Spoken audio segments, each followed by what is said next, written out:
Hi hello welcome back to my YouTube channel. അപ്പോൾ ഇന്ന് നമ്മൾ ഇഞ്ചി നടാനായിട്ട് പോവുകയാണേ. അപ്പോൾ അതിൻ്റെ കട്ടയൊക്കെ ഒന്ന് ഉടച്ച് നിരത്തി നമ്മൾ നിലം ഒന്ന് ഒരുക്കിയെടുക്കണം.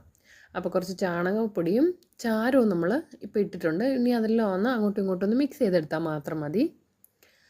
അതിനുശേഷം ഇപ്പോൾ നല്ല പൊടിയുണ്ട് ഇങ്ങനെ മിക്സ് ചെയ്യുമ്പോഴേ, അപ്പോൾ അതുകൊണ്ട് നമ്മൾ ജസ്റ്റ് ഒന്ന് നനച്ച് കൊടുക്കുന്നുണ്ടേ. അതിനുശേഷം നമുക്ക് നടാനല്ലെന്നുണ്ടെങ്കിൽ നല്ല പൊടിയായിട്ടുണ്ട് അവിടെ എല്ലാം. ചാരത്തിൻ്റെയും കൂടെ പറക്കുന്നുണ്ടായിരുന്നു, അപ്പോൾ അതുകൊണ്ടൊന്ന് നനച്ച് കൊടുക്കാം. അതിനുശേഷം നമ്മൾ ഇഞ്ചിയൊക്കെ ചെറിയ കഷ്ണങ്ങളായിട്ട് മുറിച്ചെടുക്കുക. നമ്മൾ മുള വന്നതിനനുസരിച്ച് നമ്മളൊന്ന് മുറിച്ചെടുക്കേണ്ടതായിട്ടുണ്ട്. ഏകദേശം 1 കിലോയോളം നാടൻ ഇഞ്ചിയാണിത്.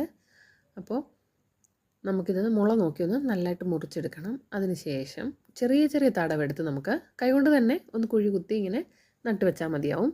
അപ്പോൾ നമ്മൾ ചേർത്തിരിക്കുന്ന ചാണകപ്പൊടിയും ചാരവുമാണ്. ഇനി നമ്മൾ നട്ടതിന് ശേഷം നമ്മൾ ഇതിൻ്റെ മുകളിൽ കരിയിലപ്പൊടിയും അതിന് ശേഷം കുറച്ച് കരിയിലയും ഇട്ട് കൊടുക്കണം. അങ്ങനെ പോലെ അങ്ങ് ഇട്ടിരിക്കണം. കാര്യം ഇപ്പോൾ നല്ല ഉണക്കല്ലേ, അപ്പോൾ വെള്ളമൊക്കെ ഒഴിച്ച് കൊടുക്കുമ്പോൾ കുറച്ച് തണലായിട്ട് ഇങ്ങനെ കിട്ടിക്കോളും.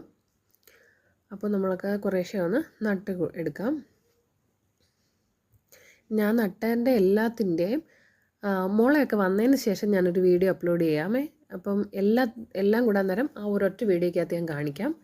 കപ്പയും ചേമ്പും ഇഞ്ചിയും എല്ലാം മുള വന്നിട്ട് ഞാനൊരു വീഡിയോ ആയിട്ട് കാണിക്കാം. ഇപ്പം നമ്മൾ കരിയിലപ്പൊടി ഇട്ട് കൊടുക്കുവാണേ അതിൻ്റെ മുകളിൽ. ഇനി അതിൻ്റെ മുകളിൽ കുറച്ച് കരിയില ഇട്ട് കൊടുക്കണം. അപ്പം നമ്മുടെ അയ്യത്ത് തന്നെ കരിയിലൊക്കെ ഉള്ളതുകൊണ്ട് വാരിയിട്ടാൽ മതിയാവും.